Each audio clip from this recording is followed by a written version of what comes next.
सत साहिब जी, एक बार कबीर साहिब को रामानंद जी ने कहा कि मूर्ति को स्नान करा के लाओ गंगा घाट पे जाके। तो रामानंद जी ने बोला, तो उनके गुरु थे रामानंद जी कबीर साहिब के, उन्होंने गुरु किए हुए थे। तो फिर उन्होंने बोला कि आप मूर्ति को स्नान करा के लाओ। तो मूर्ति को स्नान कराने के लिए गए गंगा घाट पे और मूर्ति को पानी में ही छोड़ दिया। तो फिर रामानंद जी को देर हो गई आने में कबीर साहिब को। तो रामानंद जी ने बोला कि आया क्यों नहीं। तो वहाँ पे गए और वहाँ पे जाके उन्होंने बोला कि मूर्ति कहाँ पे है। तो मालिक ने बोला कि मूर्ति स्नान करके बाहर आई ही नहीं, कैसे लेके आऊँ। तो रामानंद जी बोले कि मूर्ति थोड़ी अपने आप बाहर आती है, तेरे को बाहर डालनी पड़ती होती है। तो कबीर साहिब ने बोला कि ऐसी मूर्ति किस काम की जो बाहर ही ना आए, ऐसा भगवान किस काम का कि अपनी जात से पानी में से भी बाहर ना आ सके, तो वो हमारी क्या रक्षा करेगा। तो परमात्मा का यही संकेत है कि हमें भगवान को बाहर से नहीं, अपने शरीर के अंदर से खोजना चाहिए।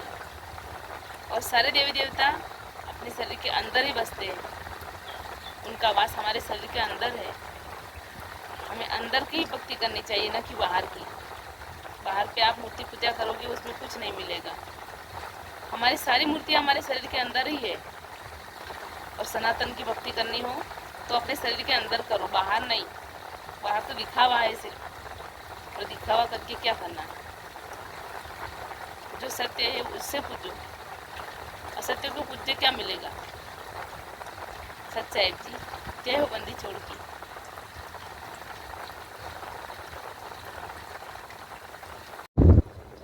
सत साहिब जी, आप, हम, इस दुनिया में सभी मनुष्य जन्म के लोग, हम भगवान के ही खोज में हैं।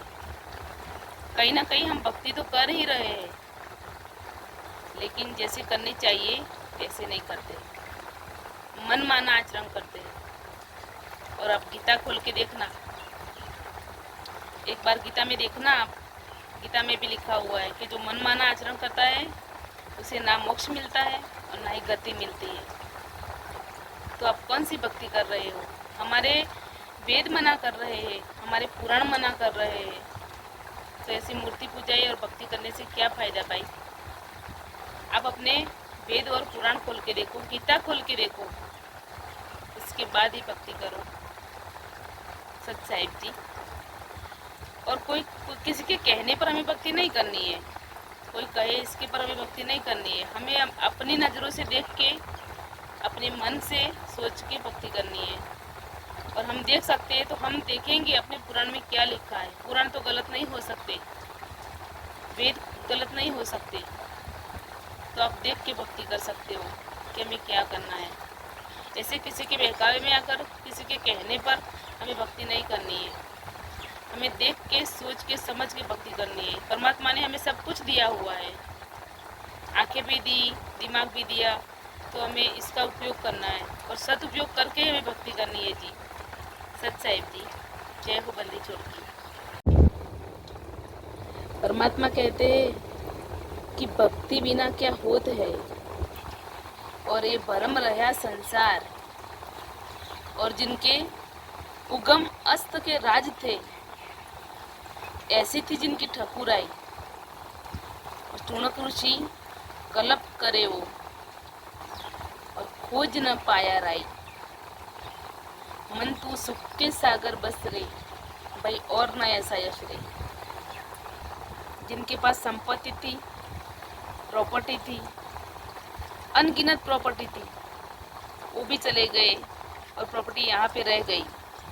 साथ क्या ले गए? कर्म, अपने किए हुए कर्म। दूसरा कुछ नहीं आता है मनुष्य जन्म में साथ में। और इस मनुष्य का जन्म ही ऐसा है कि हम भक्ति करें तो कर सके। दूसरे कहाँ पे भी काल हमारा दाव नहीं लगने देता है। तो समझ जाना भाई बहनों, और सद्भक्ति कर लो। मनुष्य जन्म पाया है आपने, बहुत अनमोल होता है मनुष्य का जन्म। ऋषि मुनि और सत्पुरुषों ने अपना जीवन भक्ति करने में ही खो दिया, लेकिन सद्भक्ति कर न सके, सद्भक्ति मिली नहीं उनको।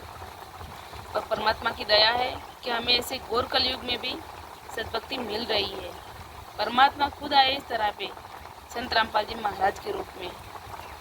आप एक बार जाओ, उनका ज्ञान देखो, उन्हें समझो और सद्भक्ति करो। सत साहिब जी, जय हो बंदी छोड़ की।